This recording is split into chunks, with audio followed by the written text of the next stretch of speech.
Everyone knows Rick Wakeman. Capes, Moogs, and literally pure genius. Now, he didn't just play keyboards, he embodied them. A flamboyant stage presence, a sharp wit, and a series of legendary performances. But yes, Wakeman's influence is hard to ignore. But here's the question I'm asking today. Were there others who matched or perhaps even surpassed his brilliance, yet somehow never took centre stage in the same way? Now today, I'm exploring 10 keyboardists who, despite not always being household names, arguably played with as much inventiveness, technical ability and artistic clarity as Wakeman himself. And perhaps, just perhaps, they could give him a run for his money. I'm starting with Kerry Minnear from Gentle Giant, who didn't need fireworks to impress. He wasn't interested in long cape drape solos or showmanship. His brilliance came from subtlety and range. He was trained in classical music at the Royal Academy of Music, and he applied that discipline to Gentle Giant's meticulously arranged catalogue. The band's approach was complex. We know that, those intricate time signatures, the shifting styles, and really a frequent rotation of instruments. And it was Minnear who was often at the heart of that machinery. Now, whether handling electric piano, clarinet, harpsichord or cello, he never sounded out of place. He was less about speed and more about taste.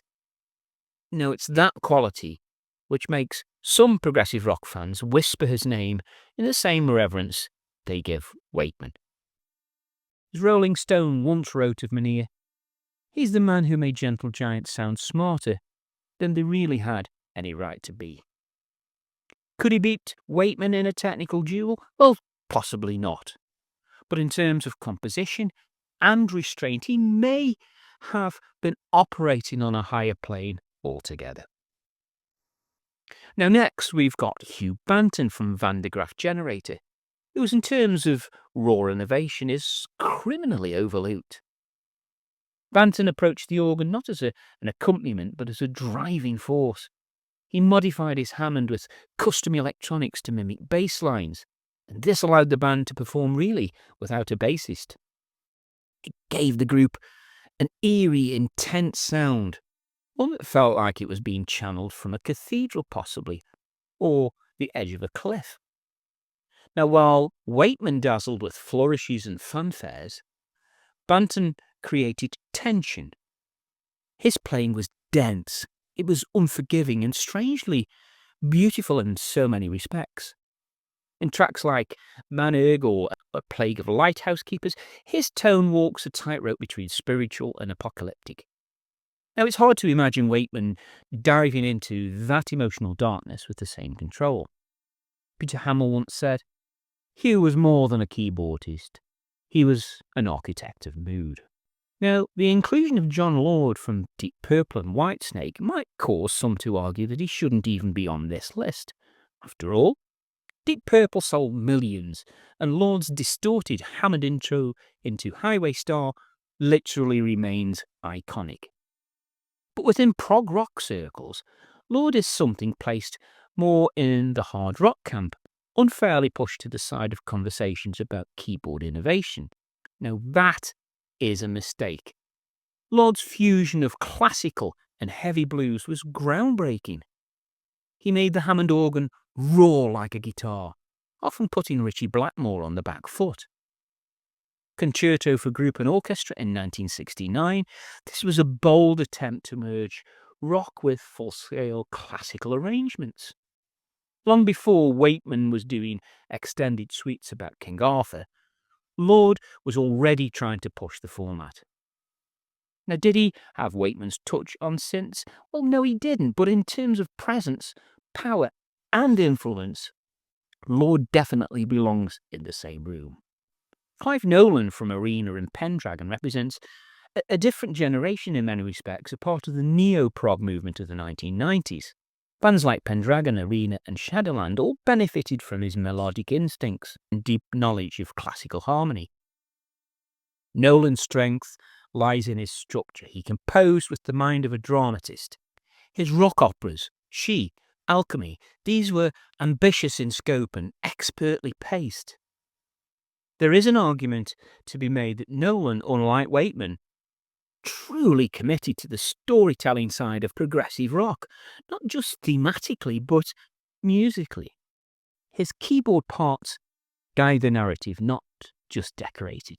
While he may not have had Wakeman's flair, he may well be the better musical dramatist.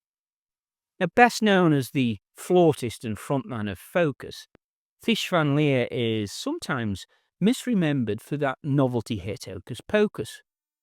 But underneath that yodeling and the whistling was a multi-instrumentalist with remarkable control and musical depth.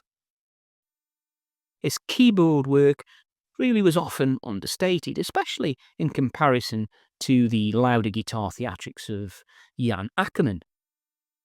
But when given space, he delivered. Eruption and Anonymous 2 are proof of his ability to build slowly and reward patience. His work is deeply melodic and often spiritual in tone. It's not in the showy way that some keyboardists approach transcendence, but more internal. Now, if Wakeman was the grand orator, Van Leer was the quiet philosopher. Mike Garson might be the most technically advanced pianist on this list. His work with David Bowie, particularly on Aladdin Sane and Diamond Dogs, introduced avant-garde techniques to a mainstream audience. Garson famously recorded the piano solo on Aladdin Sane in just one take, a chaotic blend of jazz, classical and free improvisation. Bowie called him the future of piano. Whilst not a progressive rock keyboardist in the strictest sense, his impact on genre bending, especially in Bowie's Berlin period, really had a direct influence on art rock and prog's more experimental offshoots. Would he fit in? Yes. Well, that's highly unlikely. But could he outplay Wakeman in terms of raw piano improvisation? I think almost certainly. Eddie Jobson was something of a prodigy. And by the age of 17, he had already replaced Brian Eno in Roxy Music. And he later played with Frank Zappa, UK, and even Jethro Tull, always leaving a sharp impression. Now, what makes Jobson remarkable is his dual command of violin and keyboards. Now, his synth leads in UK tracks like And the Dead of Night were aggressive, icy, and relentlessly precise. He was also a pioneer of the CS80 and other early polyphonic synthesizers. Jobson didn't have Wakeman's charm, and he didn't want it. He let the playing speak for itself. Critics have often pointed to his mechanical precision, both as a compliment, but also as a complaint. But there's little doubt, in a technical shootout, Jobson could hold his own against anyone. Now, classically trained, confident, and quite often bombastic, Rick van der Linden led Exception and later Trace with a commitment to fusing rock with Baroque and Romantic periods. Now, his adaptations of Bach, Beethoven, and Tchaikovsky weren't subtle. They were bold statements that classical music belonged in progressive rock. Now, some found these interpretations literally too literal, too ornate, but others saw him in a seriousness that Wakeman occasionally sacrificed for show. His keyboard runs were clean and his organ tone was unmistakable.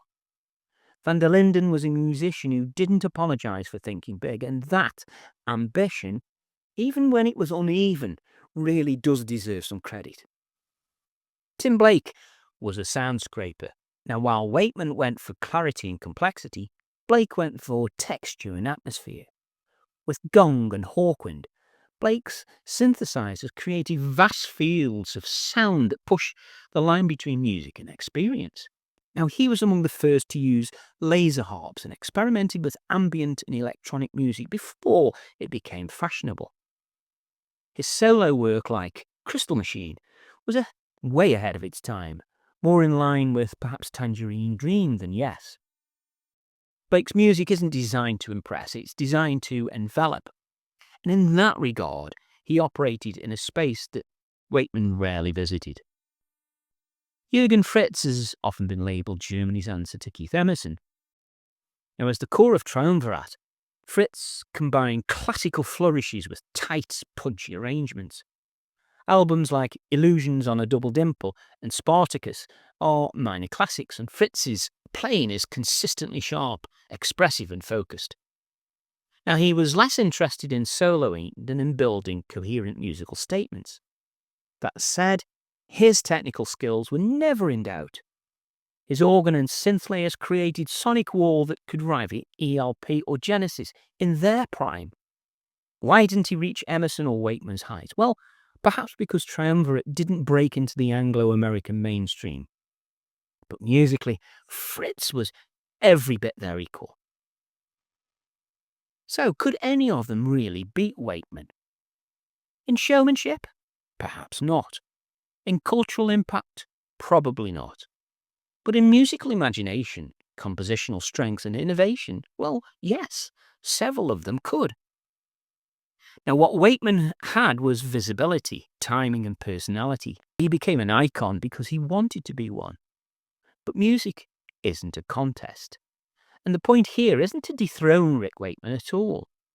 The point is to appreciate that behind the headlines, in the shadows of the spotlight, there were other players building masterpieces of their own. Maybe it's time we gave them a little more of the attention they deserve. What do you think? Now, all of these keyboard players have been suggested to me by you guys. And if you have any more examples of brilliant keyboardists I haven't included, add them in the comments for me if you will. Now, Kerry Minnear featured first up in this list, if you remember, and Gentle Giant are a band that I've really begun to appreciate, really after 40 plus years of trying. Now, in the video on screen now is a selection of tracks by them that I have come to love recently. And that's the video I want you to watch next. I'll see you over there.